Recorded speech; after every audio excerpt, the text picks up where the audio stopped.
When you was growing up and start playing basketball, did you have particular heroes in basketball?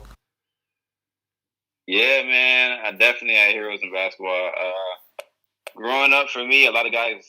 First off, a lot of guys that I would play against, compete against in the neighborhood. Hmm. I kind of looked up to the older kids and older guys that was, kind of above me at the time playing. So them, and then obviously I had, just a handful of NBA guys just along the way that just were for me heroes, people that I looked up to and idolized. For me, in particular, people that I kind of just took to the most is like Allen Iverson. Allen Iverson was big for me growing up, bro. I was a huge AI fan, huge T Mac fan. I was a huge Trace McGrady fan. And as I got older, man, I kind of just picked the game from a lot of other people. But growing up, definitely those two, and just a lot of people that was in my neighborhood and stuff like that I would look up to. Yeah, and was that in here in Holland we see it mostly in the movies, playing in the neighborhood. Can you describe how that was just to play on the streets, Yeah, man. I mean, that's just going all the way back to the like first love of it. Just playing at the park, outside courts, indoor courts, whatever you could find, and just hooping, bro. Just having a love for the game. And like I said, that's where I kind of would, some guys that were at the time, they're better than me, they're older than me, better than me. So those kind of guys, I was like, man, I want to be the first guy to get picked up on the team. You know what I'm saying? Stuff like that. So, that's stumping ground stuff, man. That's really cool, bro.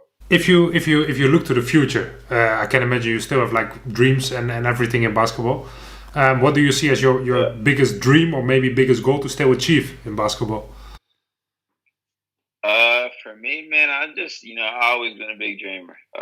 So even right now, playing in Europe and Europe is kind of where my market is right now. I'm still dreaming about coming back home. For me, a goal of mine is to always play in the NBA. So I'm still dreaming of playing in the NBA. That's one of my biggest dreams is just kind of taking care of people that are close to me, people that, family and close friends and stuff like that.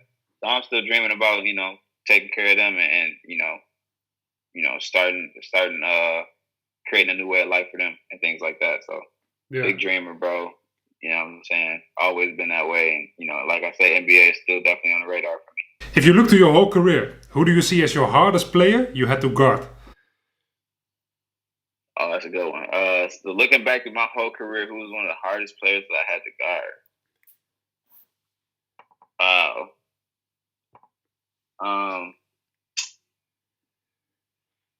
That's a tough one, man. I don't know. I would probably say, I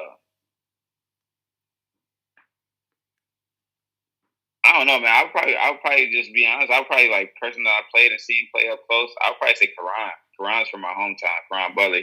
He always to me was somebody that was hard to guard because he was big, dog. He could do everything. He was like 6'7", 6'8". And we're from the same hometown, Racine, Wisconsin. So I would say he was one of the people that I always thought was pretty hard to guard because he could shoot it. He was athletic, especially in his prime, and he was big. Like he was bigger than everybody else. So he was tough to guard. Through my career, like playing wise and competition wise, I don't know. That's a good question. I have to really look back and see who I kind of competed against. If you look to NBA history or maybe basketball history, but I think we come immediately to the NBA. Who will be your top 5 players of all times? If you have to pick your top 5 of all time or current? Of all times. All time ever. All times. All time great. My top 5 all time. My top 5 all time. I'm going.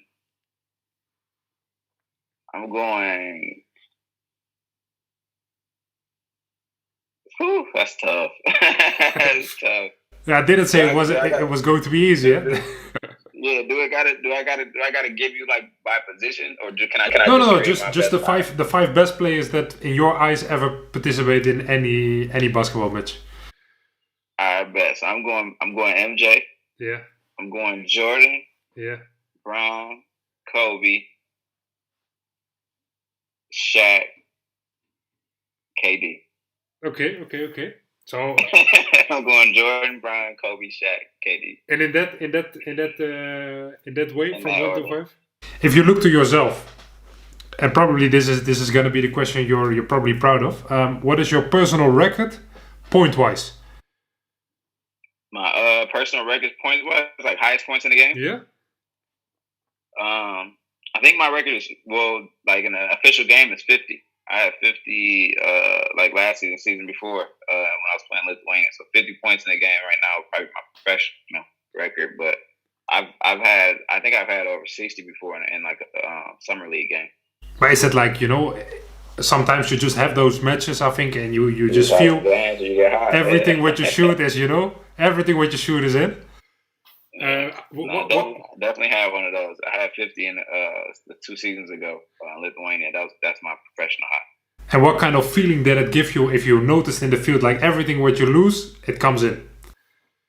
Yeah, it's crazy, man. You just get hot, man, and the basket just gets huge for you, bro. It just opens up. You just get in the rhythm. Everything you feel, everything you shoot going in, you feel like as long as you don't get fouled or something like that, it's basketball. So especially as a shooter in a score, you just kind of get in that zone. So yeah, that's an incredible feeling, bro. Everybody should have that feeling. And you're also gonna get feel a little bit sorry for the when they had to guard you, for the players that had to guard you. You're gonna feel sorry at one point. For sure. Nah, it's gonna get tough, bro. Somebody put up 50, bro. It's tough for whoever was guarding them that night. What is your if you look to all the teams that are playing in the world, what is your dream club? If you have to say like this is really the club if I can choose, unlimited, this is the club I want to play for, or the team I want to play for. If I could choose one team, it'd be the Bucks, Milwaukee Bucks, my hometown team. Yeah, for sure. If you look back to all the fun moments you have in like maybe dressing rooms or on practice, what will be the most funny story that's jump into your mouth in your mind, thinking of it? Yeah, I mean, that's a hard question. It's classic season after season with roster after roster.